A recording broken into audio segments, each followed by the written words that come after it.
This is WZRD Chicago 88.3 FM. And we have with us via Zoom Flora Koppel. She's an activist and also helps people deal with the issues through creativity. How are you today, Flora?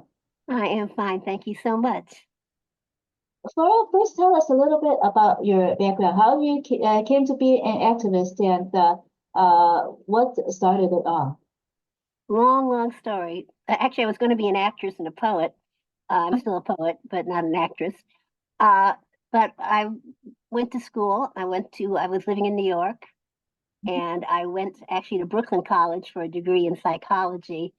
And my teacher there told me that with that job, I'd be able to sell perfume at Bloomingdale's with a bachelor's degree in psychology. So I decided to go ahead and get my master's in social work, MSW, from NYU. And then I just started working in the field. For about the first 9 years, I worked in Bedford, Stuyvesant in Brooklyn, and I ran a substance abuse treatment program for them there. And then my son and I moved to New York into Chicago rather, in 1983. And I started working for what is now called Heartland Alliance, but it was Travelers and Immigrants Aide at that point in '83, and starting programs for homeless people. I got particularly interested in homeless youth, 18 to 24. Just felt that really, if you could make a difference with someone at that young age, when you're still in that when your brain is still developing and you're really still gaining skills, that it would really maybe be able to help them make a difference for life so that they wouldn't have to have reoccurrences of being homeless. Although, of course, some of that is not individual, some of that's societal as well, in that we don't have enough affordable housing and the right incomes for everybody. But so I got very interested in it, and I've been doing it ever since. I've been working in homeless youth since that time, and I have been chairperson of the Homeless Youth Committee for the Chicago Coalition for the Homeless for a number of years now, and just worked on every aspect of trying to really particularly address the issues of homelessness. And that's a multi-issue. I think that's one thing that fascinated me about it. That's a multi-issue, because when you're talking homelessness, you're talking income, you're talking affordable housing, you're talking mental health issues, you're talking societal issues, you're talking discrimination, since a very large portion in Chicago and everywhere of the homeless youth population is African American. It's disproportionate to their percentages in the population. So you're really tackling almost everything to really deal with homelessness. So that's how I got started. In the beginning, you studied creative writing and journalism at the Columbia College. I did. So did that kind of start you in investigating and then delving into the root of problems that you are trying to help resolve? Yeah, well, everything's connected in life. And I was always, from a kid, interested in writing poems and journalism and copy editors on school newsletters and things, and the yearbook. And really, I guess, really started going into social work originally because I was interested in the issues, and also because I had a child that I had to have an income for, and so I needed to get in the field with a salary. And so always since, I think combining the issues is very important. I think there's a lot to look at. I think that a lot to write about, which journalists do, but maybe not as much as they should. And as you were saying at the beginning, in terms of putting creativity in the process as well, because I also studied I studied poetry with Gwendolyn Brooks when I was at Columbia 100 years ago, which was pretty exciting. Yeah, she was one of my teachers. And so really looking at how creativity can really add to your life, even when you're dealing with homelessness, and trying to integrate that. So kind of combine everything in the world is connected. And so journalism and writing and creativity is all connected to things too. I don't know if that answered your question, but It does very much. When you started getting interested in helping the homeless youth, how did that happen? Was there someone close to you that that was homeless, and then it opened your eyes, or how did you start becoming involved in helping the homeless? Probably lots of different ways. I was homeless for a little bit, but the good part about me is I didn't have to be. It was just decisions I was making as an 18-year-old when I left school and then went to New York for a while, and I could go home. I mean, I had my parents finally sent me a plane ticket so I could go home. I didn't have to be homeless, which is not true for the majority of homeless persons. Um, and then when I had my son when he was a teenager, and we lived in Chicago, one of his friends, I saw he was staying with us almost all the time, and it turned out his father had told him to leave the house, and so he was homeless. So I said, "Oh, I got a shelter right here in my living room."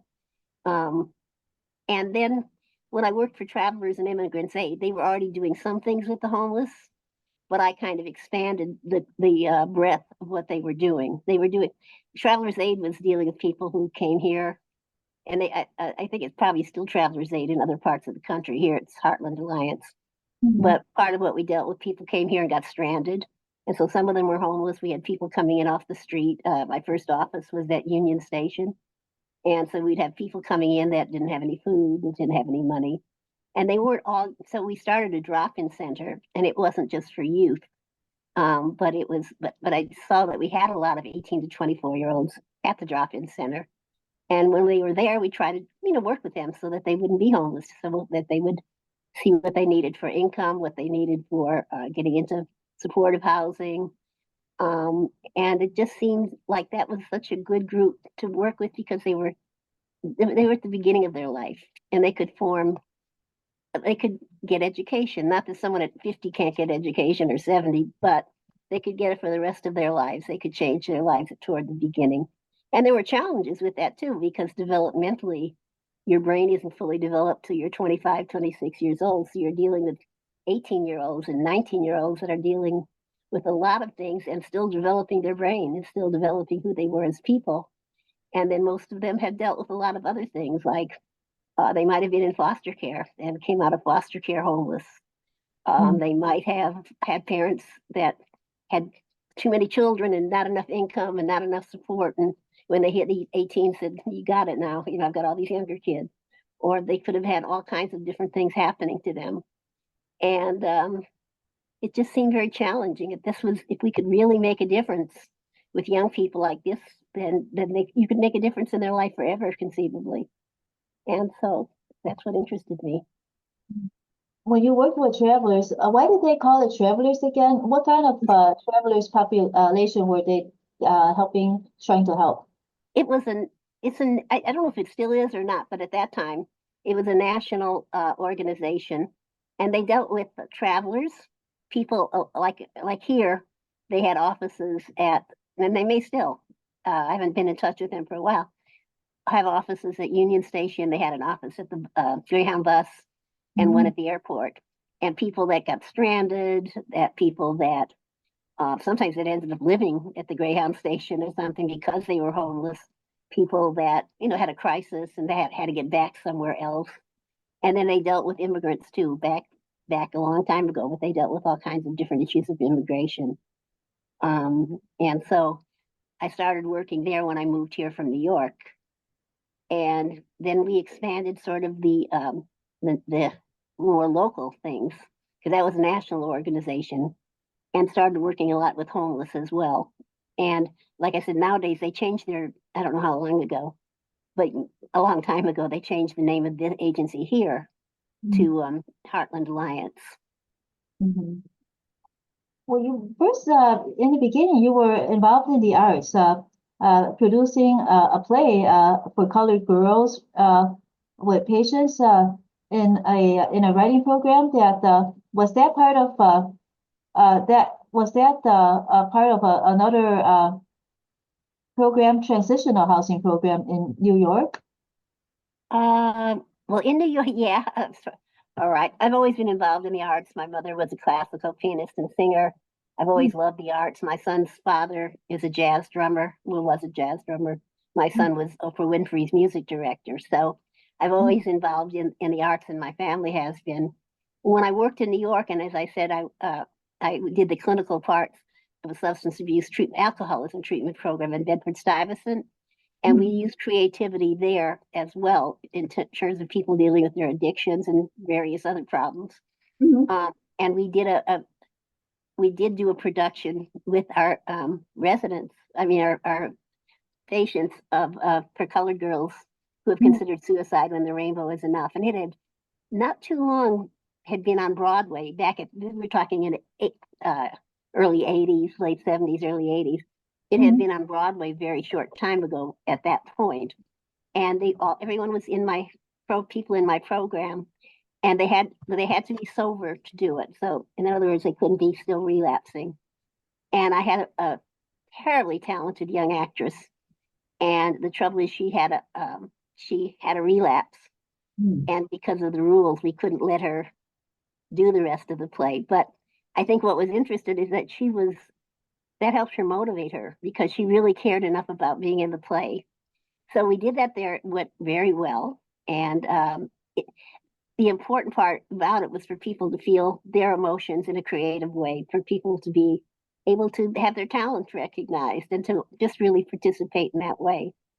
And so back here in Chicago, when I came here in 83, I worked at a company after Traveler's Aide called Unity Parenting and Counseling.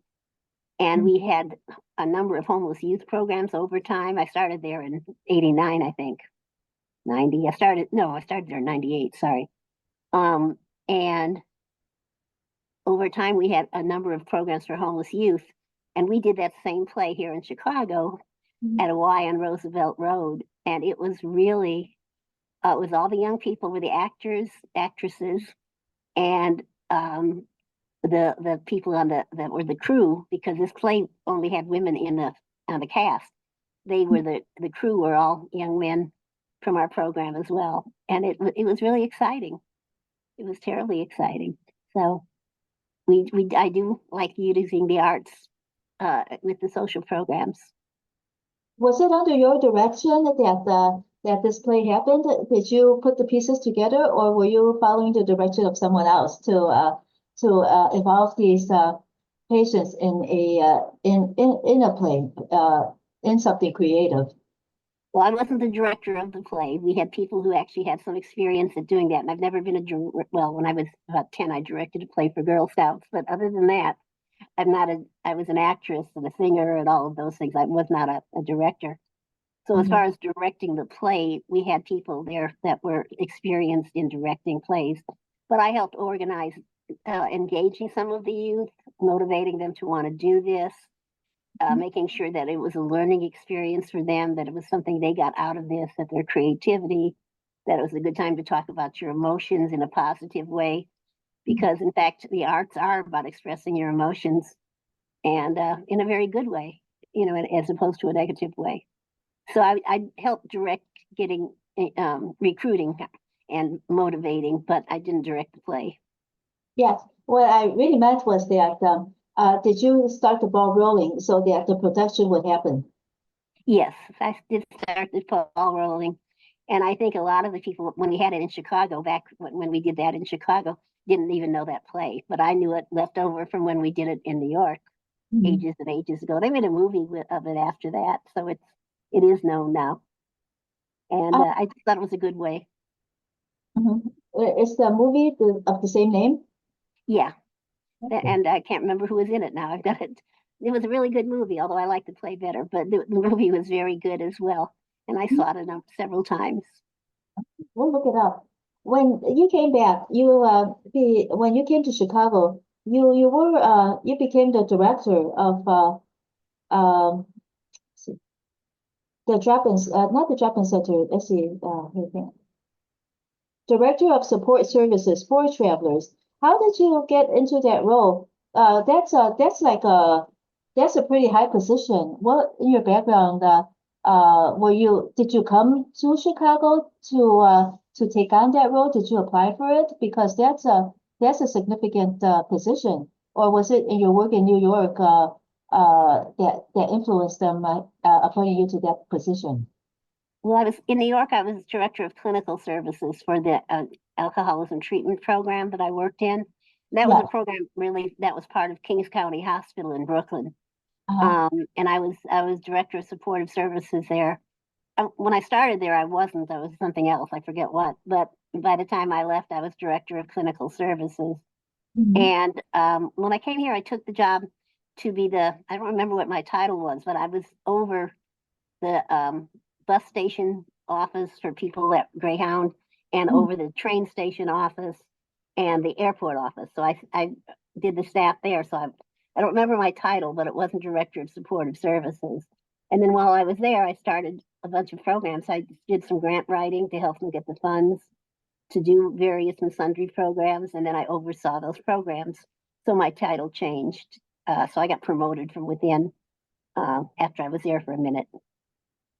So what were your duties? Did you concentrate on using creativity and getting the patients involved in acting and creativity to overcome their addiction, or was it something else, and then you added the creativity into the mix? Well, in New York, it just kind of grew, but in Chicago, they weren't patients. They were people that were homeless or people that needed different things happening with them. And Mhm. I mean, our major objective obviously was to deal with all of the day-to-day things that you have to deal with, which is income and housing, maybe treatment if everybody didn't need treatment, but if you did, trying to get you linked to mental health or substance abuse, and all of whatever else might be there. I mean, income is really important, and looking at that was important, as well as housing, because it's nobody that lives in the street is able to be completely okay. I mean, if you don't have a place to put your head at night, that's yours, that's stable, that gives you a lot of stress, causes lots of other issues as well. So we Mhm. did all that, but when we had our programs, yeah, so then we just started putting creativity into it because it seemed to be a boon, one way of working on one of the aspects, which is really being able to express yourself.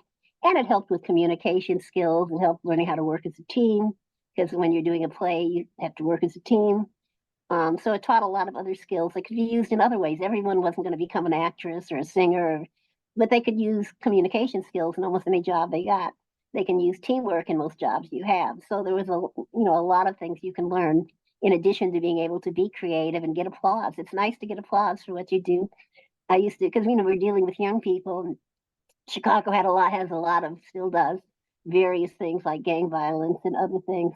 And I used to tell people if you act out on the stage, you get applause. When you act out in the streets, you go to jail. So it's like, or get hurt. So it really using this acting out, using the need to be recognized in a positive way. Mhm. And then when I went to Unity Parenting and Counseling, sort of the same thing. We started building our housing programs, and that we integrated creativity into them as well. And Mhm. now I have we just started a new agency called Fresh Path Inc. And we're working with young people that are homeless as well. And my son was a pioneer of hip hop in Chicago. He came here in '83 from New York, and he was like 14, Mhm. 15, and he was very big in hip hop. So I got an early connection to hip hop back in the '80s. And I'm using that too with a lot of programs of positive hip hop. Everyone, because that really has to do with creativity, art and drawing, um, spoken word, music. Um, so I'm using that. In fact, we have an event in November where we're going to be doing workshops in art and spoken word, and then having an event that celebrates at that time. Mhm. So you realize that creativity was a tool to helping people acquire skills even before you came to Chicago. You were already implementing that in New York. Yeah, we did implement that in New York. I did recognize that. And at that point, I was working with everybody that were in fact patients because they were in a treatment center. And they were in a treatment center. Some of them were outpatients, some of them were detox, some of them were in a halfway house where they lived for a year or two. And so we were dealing with people that were dealing with, by definition, we're dealing with substance abuse, with alcoholism. Mhm. But then looking at all the different ways that we could try to address that. We had we did have poetry classes, we did have writing workshops, we did have employment workshops. We did everything that you could look at to see what gives you the reason, the motivation, the engagement, and the skills you need to have a more stable life, to have a, one where you're achieving some things. Did you did you have any financial literacy workshops as well? Yes, we did. We had people working toward their GED. So we had literacy, we had GED classes, ongoing GED classes, and a lot of the people got their GED while they were there. Yeah, and that's always important, is to have literacy and to have GED classes to support people. Like when you're dealing with youth, if they're 18 or something, 19, they could still be in high school if they hadn't finished it yet, and support them with that too. What about financial literacy? Not literacy, financial literacy. Because sometimes people's kind of that's not taught in schools much at all. It should be, but yes, we in a lot of the programs that I've had, I don't think the one in New York we had that, but the ones we've done with youth, particularly, we have had financial literacy classes talking about budgeting, talking about budgeting being a very big part of it. Certainly how to save money if you can, how to invest it if you get to that point, but definitely about financial literacy and budgeting, and what's it mean to have a checking account? What's it mean if you have credit cards or debit cards? How do you use them? What is it about interest, credit ratings, all of that stuff. So we have had classes of those. Great. When you came to Chicago, so you start that the creativity program for the homeless people, the homeless youth, or was that in place already? You started it, right? Yeah, every place I went when I had these creativity programs. When I was in New York, the treatment program was already in place, but the creativity programs weren't. And when I came here to Chicago, some of the homeless programs weren't in place at all. I started the programs, and then we added the creativity as part of those programs. And how did you find that the creativity helped the results in a way that was different from without the creativity? How did the creativity help the outcomes? Actually, to be honest, we haven't done scientific data.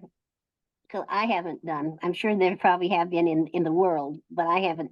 We didn't out of our programs collect the data in a way to compare them to when you haven't.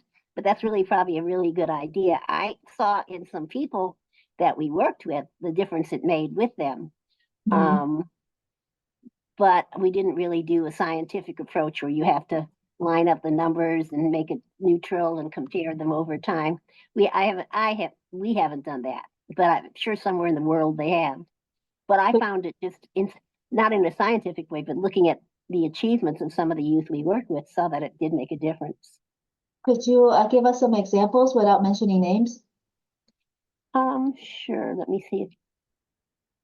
Well, this may sound funny to you in a way, but in one of the youth programs we had here, one of the young women was pregnant, and she had been very bad about going to school.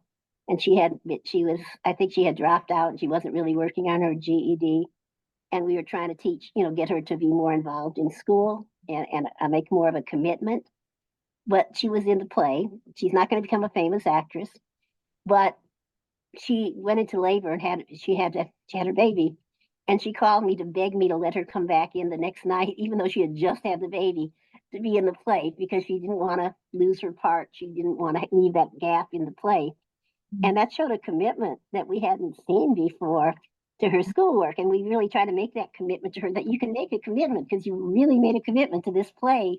You just had a baby and you're begging me to let you come back after one night of having gone into labor. And I don't know medically that you can, but that's quite a thing. That's really important. And so she began to do much better, like with school and with other things, just learning that commitment. But I was amazed when I heard her begging me to let her come back after one night after having a baby. Another one of our young women in one of the homeless programs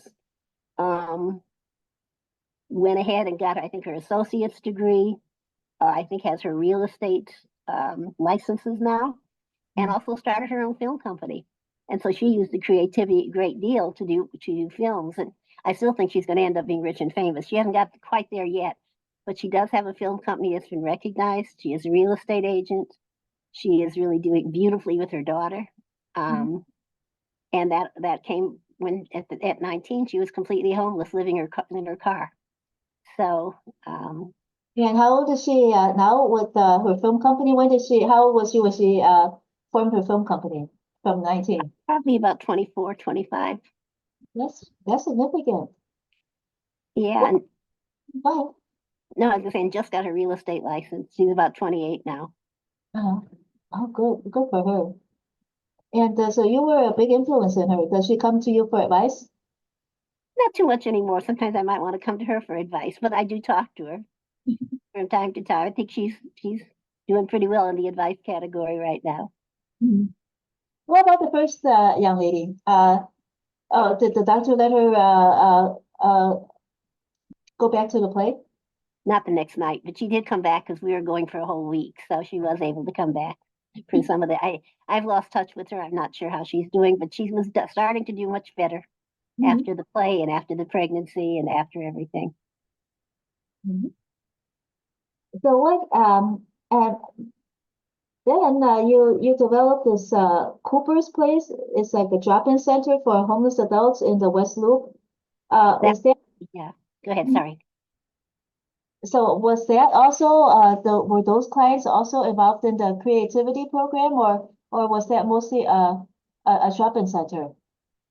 That was a drop-in center. They weren't just youth; they were all age, every age there, and it was for people who were homeless.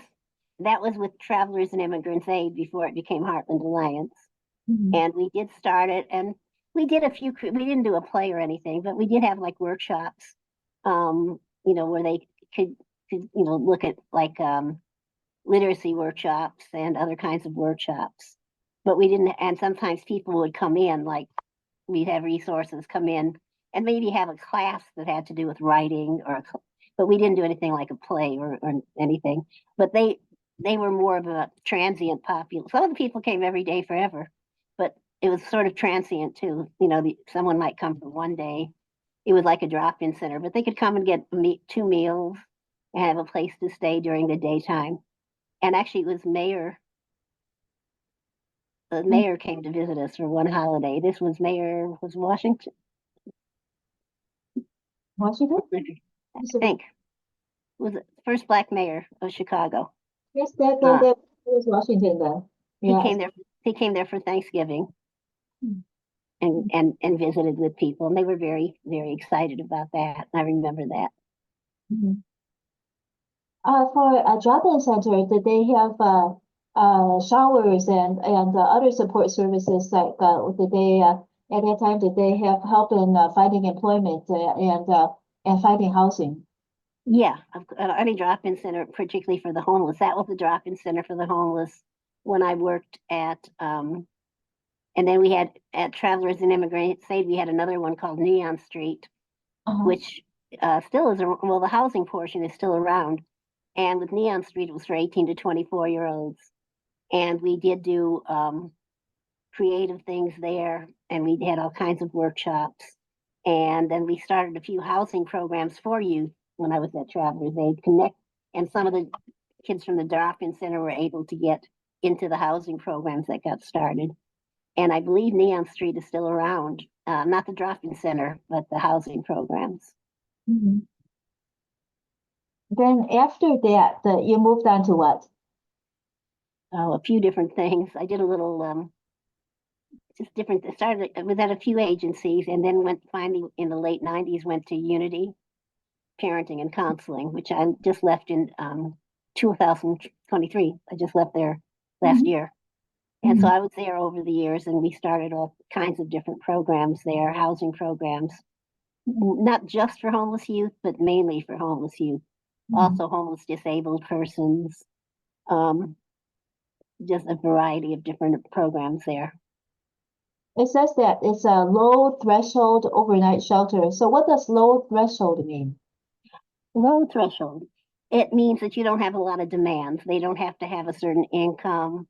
They don't have to, if they don't have ID with them because they've been living in the street and they don't have their ID, they can still get in. Um, they don't have to prove much. Just come in and say you're homeless. When they stay there and come regularly, when they come regularly, then you do work with them to try to get ID because they need ID to do jobs. They need ID for a lot of things, and you do work with them on everything that they need. But the low threshold means that you don't have really any demands. They don't have to have been sober for any length of time. They don't have, they if they just need a place to be for that day, then they can come there. And it's a drop-in center, so it's.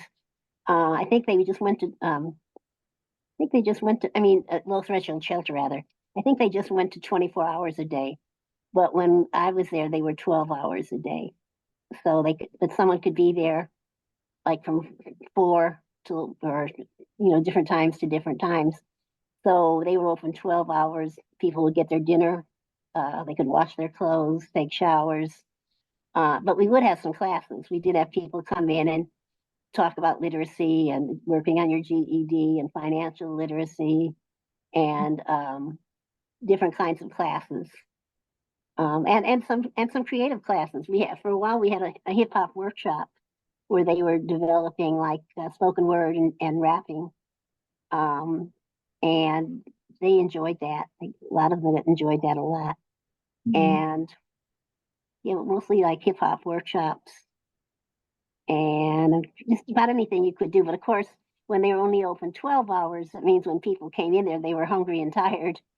But we could still do workshops up until like 8 or 9 o'clock at night. And at that point, people might want to just relax, watch TV, and then go get some rest, get their sleeping, or do their showers and their laundry. But low threshold, that there's not a lot of demands because everyone deserves a place to sleep at night. And so you don't have to earn it. But we did have things to try to help people move out of homelessness for sure. And they're still doing that. Like I said, they just went to 24 hours a day, meaning they never close. So that's helpful. How many people are they able to accommodate?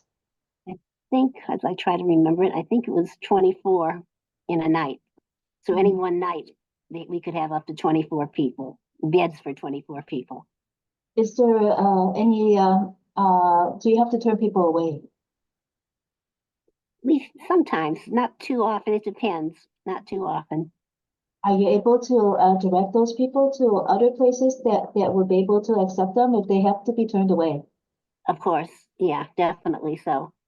Yeah, and it was a youth shelter, 18 to 24-year-olds, and there were other youth shelters in Chicago too. So usually you could, if you didn't have room, you could refer them to a different place, and the city 311 is supposed to take them there if they need to go, or we would get an Uber if it was necessary. But usually we could accommodate them. Now that they're 24/7, I'm not there anymore, but some people might maybe have a night job and go there to sleep during the day. So you would be able to accommodate. There would be 24 beds at any one time, but people could come for other reasons too. Especially when you're open 24/7, you can more easily give referrals because at night, people you're not gonna, you can't call the public aid office for them because they're closed. But during the day, you can do a lot more case management with them. So I'm sure they are. What about the shelter, the youth shelter, Ujima Village? Could you tell us a little bit about that? That's the one I was just talking about. And it's a low threshold shelter. And what it is, people come in they came in at that point, they came in at 8 o'clock at night and they could stay till 8 o'clock the next morning. And we would they would have dinner and they would have breakfast. And then we did do groups and activities. And like I said, we did hip hop workshop there too. Now it's 24/7. So there's a lot more activities that they can do during the day. And you can accommodate more people because some people may have work or something at night. So they could be sleeping during the day while other people are partaking in other activities. And now it's 3 meals a day plus snacks. So the 24 hours a day is really good. The city has just opened a couple of youth shelters, including a Ujima Village, 24/7 in the past year, and that's great. Has the demand risen? Has the demand risen? Yeah, a little. Yeah, I mean, there's always been a demand. There's always been a demand. the pandemic may have helped it rise a little bit, which I think also led to the city really looking more seriously into 24/7. Because during the pandemic, we were open up 24/7 for a good deal of it because people weren't supposed to be on the streets. People weren't supposed to be in the rate. They couldn't go in the library and sit, or they couldn't do any of those things during the day. So they stayed open 24/7 during the pandemic. And they now, decided to make that happen when it's not pandemic. Well, kind of not pandemic anymore. But yeah, there was definitely a demand. And I think the demand is going up. And it certainly did during the pandemic. What about the immigrants that are coming in? Do they seek shelter at this village as well, or it's mostly for non-immigrants or anybody that comes in? And we could accept anybody who came in. We didn't at that moment, when I was still there, have a large immigrant population coming in. But they could have. I mean, if someone came there, they could have gone in. We wouldn't have said no. But at that point, it was not a real large immigrant population. I don't know about now because I haven't been there in about a year and a half. No. Sorry. Now tell us about your Fresh Path Incorporated. Were you hired, or is this your own organization? Well, it's not for profit, so nobody owns it, but I helped to start it, and it's pretty new, so that's kind of exciting. But it's still just emerging. What's the what are you doing? Well, we do have a housing program for homeless youth 18 to 24. It's called rapid rehousing, which means that the apartments are in their name, but the organization gives subsidies for a certain length of time and case management and services to try to help them. If they don't have the income, gain the income, financial management, keep the income, use it wisely, pay your rent. But it does involve subsidies for their rent as long as they, for a period of time, but working with them so they don't need subsidies anymore because they're not forever. And with everything else they need to work on. And we do have some creativity there too, and we're working with that. Oh, and we have, as I said, a DCASE grant, Department of Cultural Affairs, to do something called Fresh Ofrenda.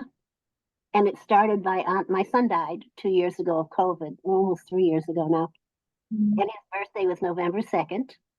And that's Dia de los Muertes, as it turns out. So what we have done the past 3 years, and this year we got a grant to do it, is honor the dead in the hip hop community, including especially my son, but other people too, through ofrendas, which are kind of memorial things with flowers and lights and pictures.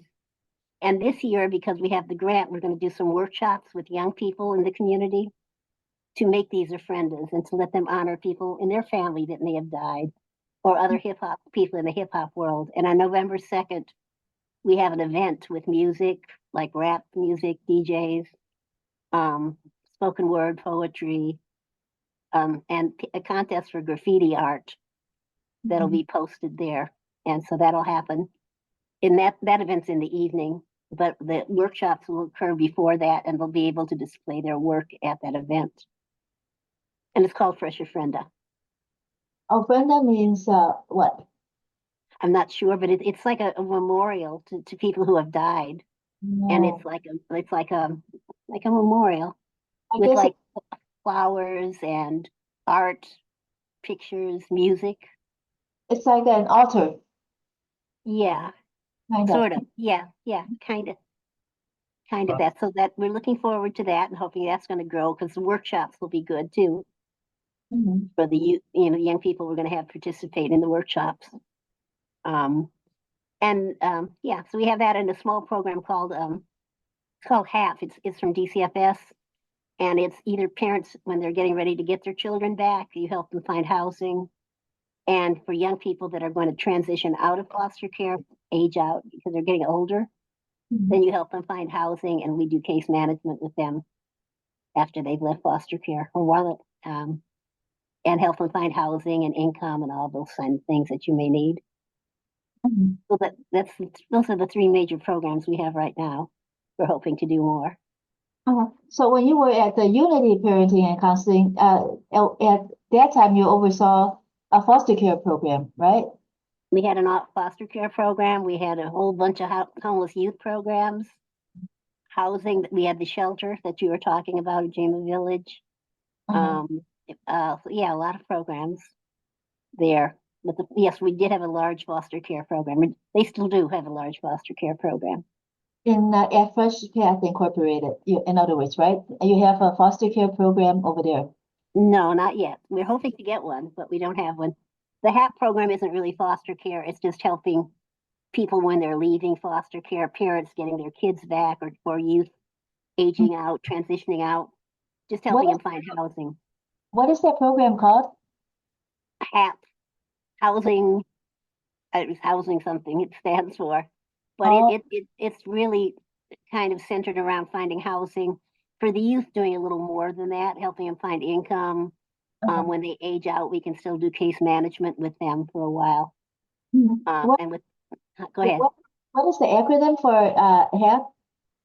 HAP, but I don't have in front of me exactly what it stands for. It's housing is the first word, but No, maybe housing access program. But Mhm. it's a housing being a big portion. Well, not us providing the housing necessarily, but helping them find housing and find subsidies for the housing so they can pay the rent. And with the youth particularly, we can help them find employment, income, whatever kind of income. Can you meet the demand? Do you have enough um, uh, associates? Have enough case managers to handle the caseloads? Right now, yes, but hopefully we're going to grow. So we would be looking for case managers. We always are, but right now we're fine. Doesn't mean we don't want applications because one, people leave, and two, we're hoping to grow. So Mhm. then we would need a lot more case managers at that time. Mhm. You said that you do want applications for people to come in, right? To submit applications They or can, like I said, right this second, we're not needing anybody, right. but Okay. would take them because for people that are there now might leave.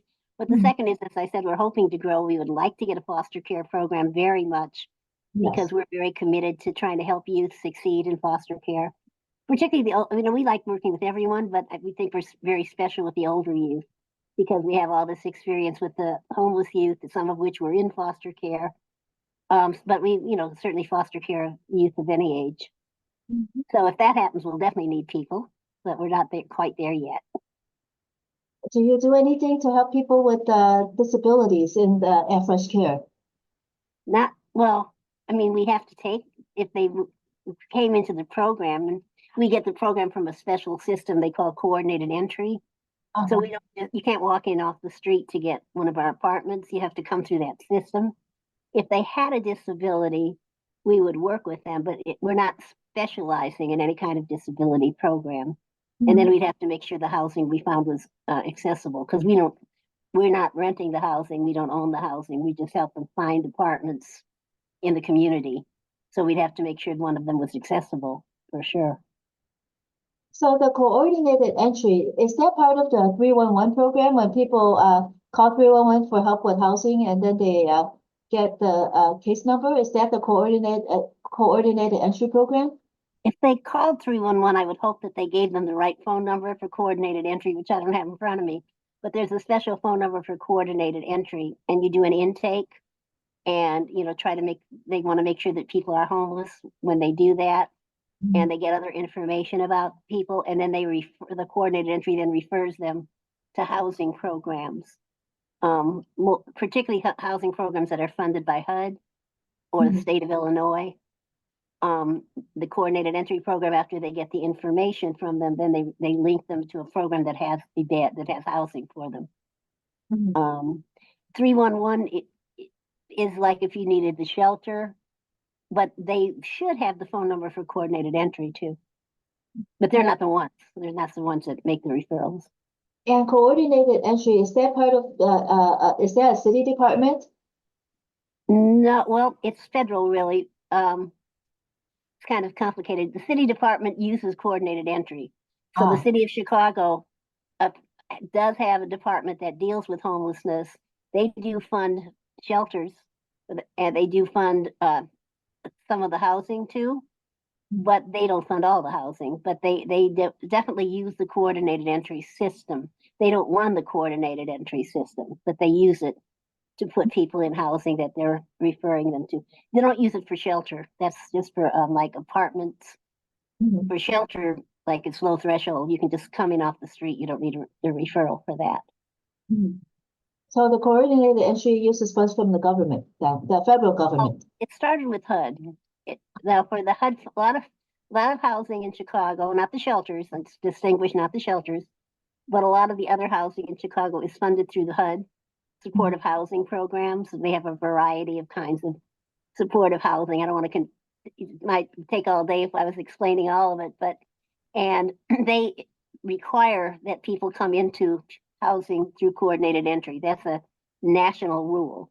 There's an agency in Chicago called All Chicago, and they oversee that HUD funded programs. It's not funded by them, but they oversee the HUD funding, mhm, and they are the ones responsible for making sure there is a coordinated entry system in place. They may run it, and there have been times they were not specifically the ones running it, but someone was running it by contract. So it started with HUD. It's not all HUD now. The city programs still, other than the shelters, that you use coordinated entry. In the state of Illinois programs, some of the housing programs funded by IDHS mhm. require that you use it too. So it's a little complicated, but yeah, So if we have some listeners that are homeless or they know of people who are homeless or they're on the verge of becoming homeless, what should they do? they can. Well, if they're homeless and need a place to go tonight, because when you go through coordinated entry, it's not like you call up and tomorrow you have an apartment. There's a you have to get to the program. You have to do. I mean, there's a lot of different things. So for the shelter, 311 is fine. Mhm, If you want a shelter, 311 should, and they should be picking you up if you need to be picked up or referring you to a shelter. mhm, For the coordinated entry, I don't have the number in front of me, but they could call All Chicago and ask for the coordinated entry program phone number and then call there. And then there are programs that have there are programs that they can go into, and they have people that will interview you in person and get you into coordinated entry. I don't have a list of those programs in front of me, but um, if you go to one of those programs, they have interviewers there mhm. that will walk you through getting in coordinated entry, et cetera. And they're open various hours, not 24/7. And there is a hotline you can do the interview on that I think is 24/7 now. Well, I'm not sure they're 24/7, but they can either do the walk in or call the number that you can do an on the phone intake interview. So that's so if people need coordinated entry, they should go look up All Chicago. That's ALLS all, right? Oh, ALL, right. Yeah, because I'm sorry, I didn't really realize I don't have the number in front of me for them. But if they could give the number and they call that number and then you get interviewed, they can also tell them which programs have an interviewer there, a resource specialist, and they can do the interview for the coordinated entry as well. Mhm. Yeah, that's important because we get questions all the time about how to find housing, and a lot of times it's very late in the process. They're already being they've been maybe late with rent, and then it's very urgent. And if they're in that kind of urgency, they could call All Chicago and start the ball rolling for coordinated entry. But meanwhile, if necessary, they could call 311 for a So, shelter. yeah, they could definitely do that. Yes, it's very. What about their belongings? If they get evicted, is there any program that could help them at least uh, retain some of their belongings instead of having everything They uh, they could call Chicago Coalition for the Homeless has a legal department that helps people work with landlords or evictions or things like that. So if they call Chicago Coalition for the Homeless, I don't have their number in front of me either, but they can get it. And actually, they just changed their name to Chicago Coalition Ending Homelessness. So I think the name just changed this week. And if they called there, they could ask to talk to someone in their legal department, and they could talk to them about their rights. And maybe if they haven't been evicted yet, they could give them some input. If it could be avoided, maybe it can't, but they could try. But certainly about their rights for getting their things and stuff like that. Let's talk a little bit about your poetry. You've been writing poetry all your life. So, how did you start writing poetry? How young were you when you wrote your first poem? Do you still remember? About 7, because I had it published. I lived in down there at that point. Lived in Kewanee, Illinois, which is the hog capital of the world, and we had it published in a local paper. I was about 7 or 8, and then kept doing it. And like I took journalism in high school and did some poetry, and took drama in high school too. And then, as Let's, you mentioned before, I went to Columbia College before I went to New York and took some poetry classes. let's talk a little bit about that first poem. Do you still remember what it was about? And so it was your first poem that got published. Yeah, I think it was about snowfall, about it snowing. Oh, Something to do with it snowing. who submitted the poem to? Was it to a newspaper or a magazine? Did your parents submit it? I don't remember, but I'm pretty sure they did because I wouldn't have known how. Yeah. And they did support everything I did, so that was, I'm sure they probably submitted it. And it was a small town. It was a small town paper, so I guess they were happy to get a poem from a 7 or 8-year-old. Right. But I don't remember too. But it was about the snowfall. I used to be able to remember the words, but I can't remember them anymore. You recently wrote a book, Grief Poems. Was that about the grieving over your son, losing your son? Yes, and I haven't had it. I've finished all the poems, and we're in the process of trying to get everything like the intro is written. But I have to try to get it copyrighted, and then we're going to try to publish. Have it. I don't know if I'm going to self-publish or I've been given the names of a few publishers that might publish it. So we're working on the publication part, and it had a lot of different poems, but most of them were. I started writing quite a few poems after my son died, and I think, as I've been saying, the need to be able to express yourself in a positive way it really helped. So I probably wrote more poems since he died than I ever did in any one period in my life. But yeah, so it mostly about grief, different aspects of grief, though. Did you have any other poetry published, other books published? No books. This would be the first one, and we're trying to do a verbal book as well. My son's partner, they had a duo where my son was the DJ and his friend's the rapper, the MC. Yes. He's going to help me put that together to do an album. Kind of working on that already. Your son did some open mics as well, or he was the hip hop pioneer, but did he ever do open mics? If he did you He ever? probably did. He did a lot of. I used to go to a lot of the different things he did. He did a lot of open mics. He did a lot of different things. But he loved all of that. He loved graffiti. He loved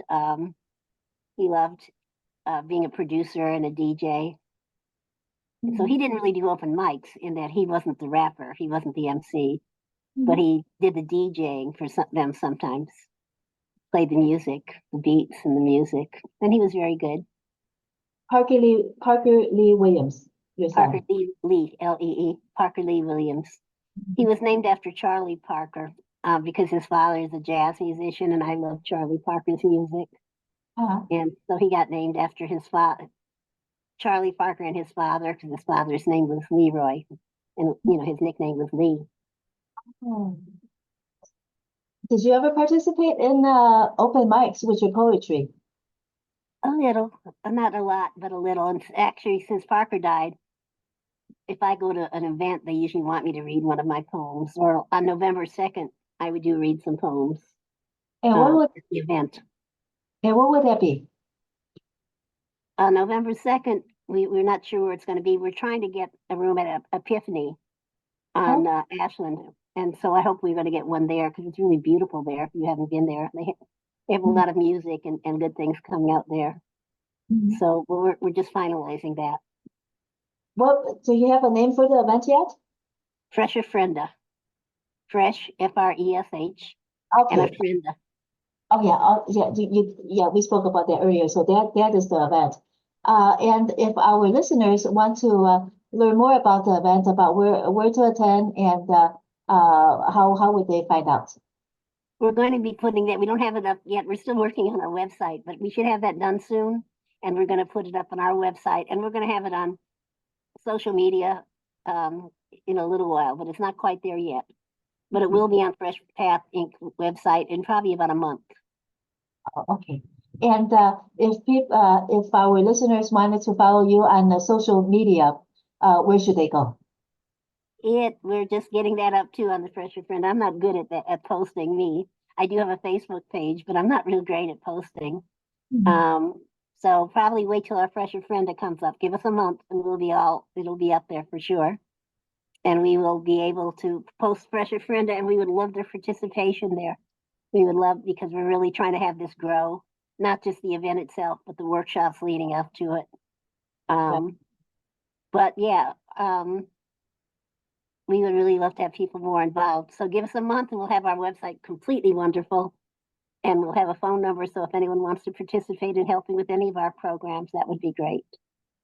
And then after the event, you will want this work to continue too, the workshops, correct? Absolutely. Yes, absolutely. We want to get more grants to really do the creative things too. And yeah, we would definitely want the workshops to continue. And not just the Fresher Friendas at that point, but workshops, the growth workshops, particularly hip hop workshops. But because they're good with communication skills, eventually we may try to do a little more theater again. We haven't started that yet, but we would like to. But also the art, visual art, and graffiti art, and spoken word poems. Well, Flora Koppel, arts advocate, youth advocate, and homeless advocate, thank you so much for joining us on the WZRD Chicago 88.3 FM today. We look forward to all the work more of all the work that you do, and thank you so much for all the work that you do. I appreciate it, and I will keep you informed too when we get everything up and all of the events. I'll let you I'll email you. I have your email now and let you know about them so you can announce them if you will. Okay, we will do that. And this interview will be published on the Wizard YouTube channel, and then in the description, as you pass along the news of Fresh Offender to us, we will update the description for the interview. Great, thank you so much. I appreciate it. Thank you, Flora. Have a great one. Bye-bye. You too. Take care. You too. Thank you.